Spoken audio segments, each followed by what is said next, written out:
বলুন তো বাবা, সোনা দেখলে কান্না লোভ হবে?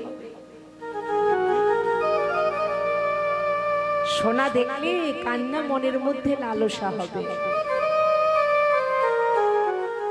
যেই না দেখেছে একটা সোনার কমল ভাসতে ভাসতে চলে যাচ্ছে, সোনার পদ্ম, বিষ্ণুপ্রিয়ার মনে মনে বাসনা হলো, আহা, এত সুন্দর সোনার পদ্মটি জলের মধ্যে ভাসছে, আরে তাকে যদি আমি একবার ধরতে পারতাম, সেই সোনার কমলটাকে যদি আমি ধরতে পারতাম। বিষ্ণুপ্রিয়া ওই সোনার কমলটাকে ধরবো ধরবো ধরবো ধরবো করে জলের মধ্যে নেমেছে। আর যেই না জলের মধ্যে নেমে ওই সোনার কমলটাকে ধরে বক্ষের মধ্যে রয়েছে, অমনি কি দেখছে বাবা? অমনি দেখছে সে তো সোনার কমল নয়, সে যে নদিয়ার চাঁদ সোনার গোরা।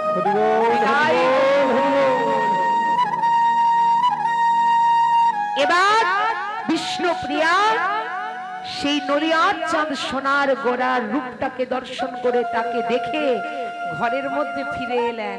আর যেই না ঘরে ফিরে এসেছে, তার আর ঘর ভালো লাগে না। বাবা, একবার যদি কেউ গৌর রূপে নয়ন দেয়, একবার যদি কেউ ভগবানকে ভালোবাসে, একবার যদি কেউ হাউ গৌর হা গৌর হা গৌর বলে কাঁদে, তার দশা কেমন হয়? তাকে যে ঘরের বাহিরে নিয়ে চলে আসে, ঘরের বাহির করে দেয়, তাকে পথের কাঙ্গাল করে দেয়, পথের পাগল করে দেয়। সে যে পথে পথে ঘুরে বেড়ায়, পথে পথে কেঁদে বেড়ায়। তার প্রমাণ বাবা এখানেই আছে, সামনে যে জগন্নাথ রয়েছে। আস্তে সামনে আপনাদের জগন্নাথের বিগ্রহ, তাই আমি কথাটা বলছি। দিনের আসরেও বলেছি এবং এই ঘটনাটাও আপনাদের কাছে তুলে ধরছি। যেহেতু এত সুন্দর জগন্নাথের বিগ্রহ, এত সুন্দর আপনাদের মন্দির রয়েছে, ছোট ছোট ঘটনাগুলো আপনাদের জেনে রাখা দরকার। আস্তে মা, গল্প করবেন না। এই যে জগন্নাথ রয়েছে, আমি যে বললাম যে ভগবানকে ভালোবাসবে, যে গৌরহরিকে ভালোবাসবে, যে কৃষ্ণকে ভালোবাসবে, যে জগন্নাথকে ভালোবাসবে,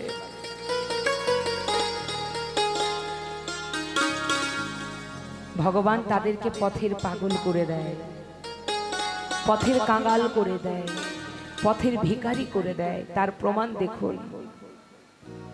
তার প্রমাণ এই যে একটু আগে আপনাদের এখানে যেটা হলো, এটা কি বলেন আপনারা? এই যে আসরে ওঠার আগে আমি দাঁড়িয়েছিলাম, যেটা এখানে আপনারা সবাই মিলে করছিলেন, কি বলে এটাকে? আরতি করছিলেন, তাই তো? তা আপনারা এমন ভাবে আরতিটা যে সুরে করলেন, আমাদের ওদিকে তো এটা হয় না। আমি ভাবছিলাম হয়তো আপনারা গীত গোবিন্দম থেকে কিছু জিনিস তুলে ধরেছেন। আস্তে গীত গোবিন্দম জানেন তো?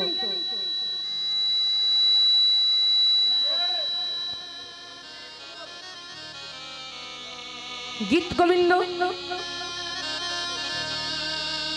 আস্তে আস্তে এই গীত গোবিন্দম লেখা হয়েছিল, লিখেছিলেন কে? এই জগন্নাথেরই একজন ভক্ত, যার নাম ভক্ত কবি জয়দেব গোস্বামী। নাম শুনেছেন? সাউন্ডটা তোলো, কমে গেল, সাউন্ডটা তোলো। ভক্ত কবি জয়দেব গোস্বামী। আমি যে বললাম না যে একবার ভগবানকে ভালোবাসবে, যে গৌরকে ভালোবাসবে, যে জগন্নাথকে ভালোবাসবে, যে কৃষ্ণকে ভালোবাসবে, তাকে কিন্তু পথের পাগল করে দেয়। সে পথে পথে কেঁদে বেড়ায়, পথে পথে ঘুরে বেড়ায়, যেটা হয়েছিল এই জয়দেব গোস্বামীর সাথে। আস্তে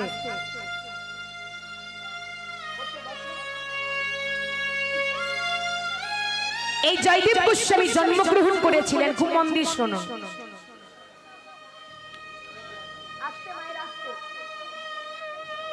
এই জয়দেব গোস্বামী জন্মগ্রহণ করেছিলেন বীরভূম জেলায়। বীরভূম জেলায় দেখুন, আপনারা শুনে থাকবেন, ঠিক বুঝতে পারবেন আমি বলি কথাটা। বীরভূম জেলায় কেন্দ্রবিল্ল গ্রামে। আপনারা শুনবেন হয়তো ভারতে একটা মেলা হয় যে জয়দেবের মেলা, শুনেছেন? পৌষ মাসের মকর সংক্রান্তির দিন পূর্ণ স্থানে, মানে দেশ বিদেশের বহু ভক্ত সেখানে যায় মকর স্নান করবার জন্য।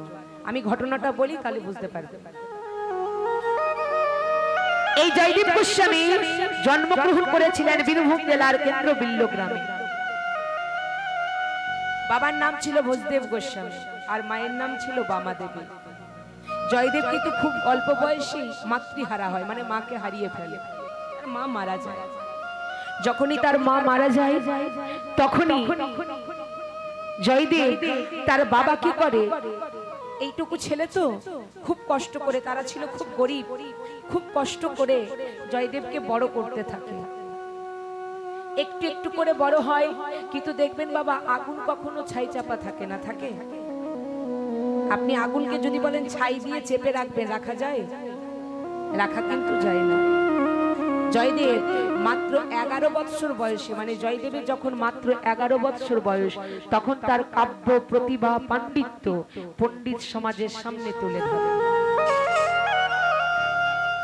একটা 11 বছরের ছেলে তার এত পাণ্ডিত্য জ্ঞান, মানে এত শিক্ষা অর্জন করেছে যে ব্যাসদেবের পরে স্থান দিয়েছিল জয়দেব গোস্বামী।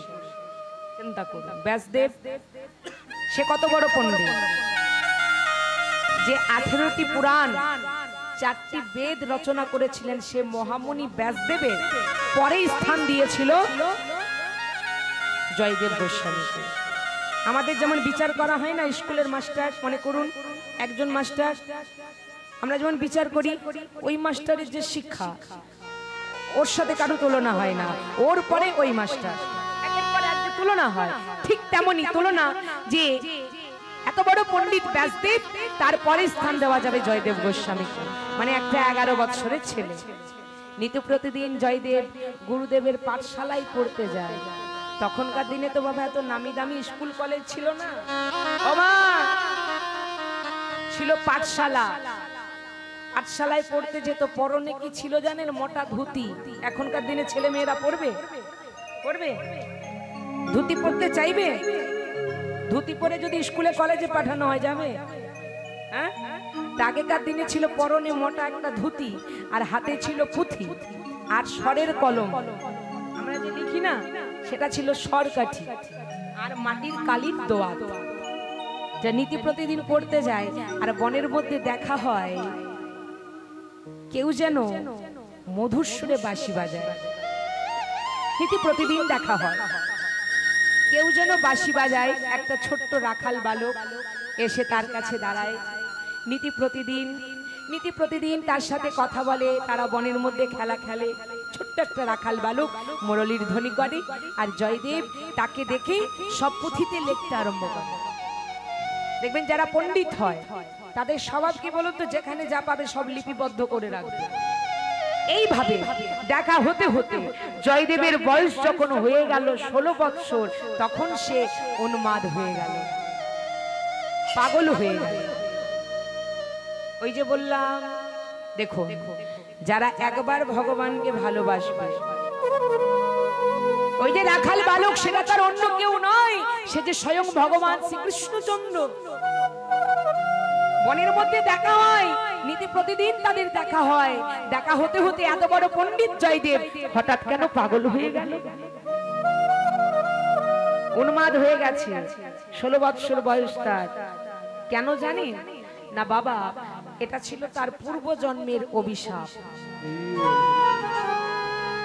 পূর্বজন্মের অভিশাপ কেন না ছিল? এই জয়দেব গোস্বামী সত্য যুগে রাজা মান্ধাত্তার পুত্র মুচুকুন্দ। আস্তে, মুচুকুন্দ নাম শুনেছেন? এই মুচুকুন্দ ছিল মান্ধাত্তা।